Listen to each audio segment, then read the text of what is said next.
जंग को तूल दो। ईरान की स्ट्रेटजी कामयाब, बैलिस्टिक मिसाइल और शाहिद ड्रोन्स के बाद ईरान का नया हथियार बर्दाश्त। आलमी मईशत तबाही के रास्ते पर, अमरीका पर दबाव बढ़ने लगा। अगर आप ये समझते हैं कि अमरीका और इसराइल की फौजी ताकत को हराया नहीं जा सकता तो ये आपकी बहुत बड़ी भूल है। तारीख बताती है जंग सिर्फ हथियारों से नहीं जीती जाती, बल्कि जंग का सबसे बड़ा हथियार होता है बर्दाश्त और हिकमत अमली। ईरान इस वक्त एक ऐसी ही हिकमत अमली पर अमल पैरा है। न्यूज एजेंसी रॉयटर्स के मुताबिक ईरान इस जंग में फौरी फतह के बजाय तवील जंग की हिकमत अमली पर काम कर रहा है ताकि वो अमरीका और इसराइल को थका दे। ईरान का मंसूबा ये है कि जंग को लंबा खींचा जाए, क्योंकि ईरान समझता है कि अमरीका और इसराइल तवील जंग के सियासी और मुआशी दबाव को ज्यादा देर तक बर्दाश्त नहीं कर सकेंगे। अगर जंग लंबी हो गई तो आलमी दबाव बढ़ सकता है। इसलिए ईरान फौरी फैसला कुन जंग के बजाय धीरे धीरे मुखालिफ को कमजोर करने की पॉलिसी अपना रहा है।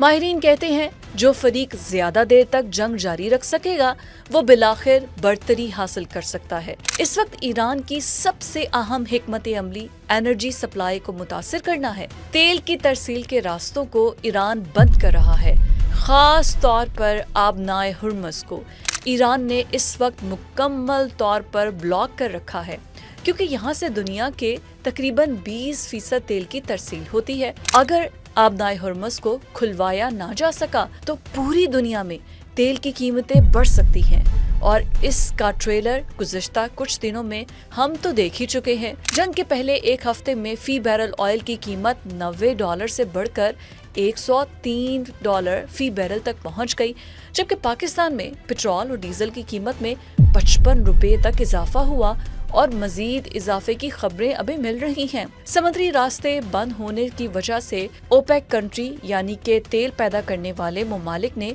अपनी पैदावार में तकरीबन 60 लाख बैरल यौमिया कमी कर दी है।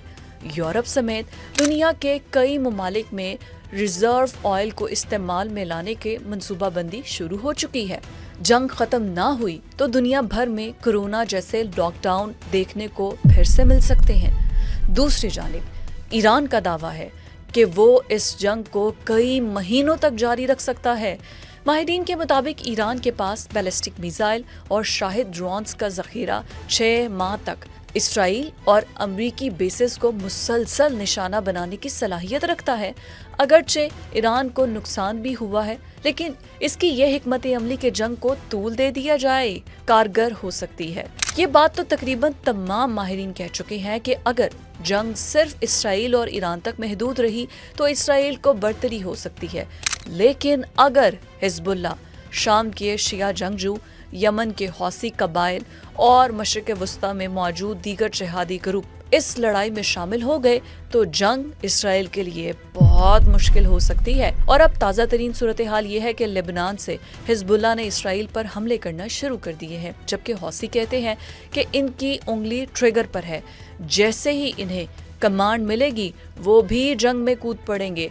आयतुल्ला अली खामेनाई, पासदाराने इनकलाब के सरबरा, ईरानी वजीर दिफा और दीगर ईरानी क़यादत की मौत के बाद जो खला पैदा हुआ है, इसकी वजह से फिलहाल ईरान के जवाबी हमलों में वो रब्त पैदा नहीं हो पाया जिसका ख्याल किया जा रहा था। लेकिन अब ईरान ने मुज्तबा खामेनाई को सुप्रीम लीडर बना दिया है, जबकि दीगर खाली ओहदों पर तयनातियां भी हो रही हैं, जिसके बाद गालिब इम्कान यही है कि ईरान एक बार फिर से अपनी जंगी कुव्वत का मुजाहरा करेगा। लेकिन फिल वक्त ईरान ने अपनी मईशत को वॉर इकोनॉमी में बदल दिया है। ईरान में सूरत हाल ये है कि फौज और रियासती इदारों का कंट्रोल मजबूत है। अवाम में कुछ हद तक कौमी यकजहती बढ़ रही है, क्योंकि मुल्क पर हमले हो रहे हैं और अवाम इख्तलाफ को भुलाकर एक साथ खड़े हैं। यानी इस जंग ने अब तक ईरान को अंदरूनी तौर पर मजबूत ही किया है, जबकि दूसरी तरफ अमरीका और ईरान के लिए कई सरदर्द पैदा हुए हैं। ایک تو تیل کا بحران ہے، دوسرا عالمی تجارت بھی متاثر ہو رہی ہے اور عالمی معیشت پر دباؤ بڑھ رہا ہے، لہٰذا اس وقت اگر ایران جنگ کو طول دے گا تو وہ برتری حاصل کر سکتا ہے۔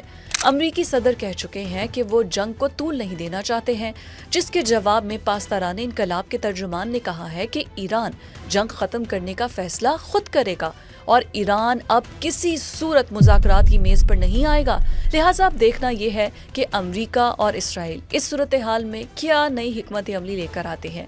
ایران اسرائیل جنگ کی جو بھی تازہ ترین اپڈیٹس ہوں گی وہ ہم آپ کے لیے اسی پلیٹ فارم پر لاتے رہیں گے۔ اگر آپ نے ابھی تک اس چینل کو سبسکرائب نہیں کیا تو یہ کام فوری کر لیجئے۔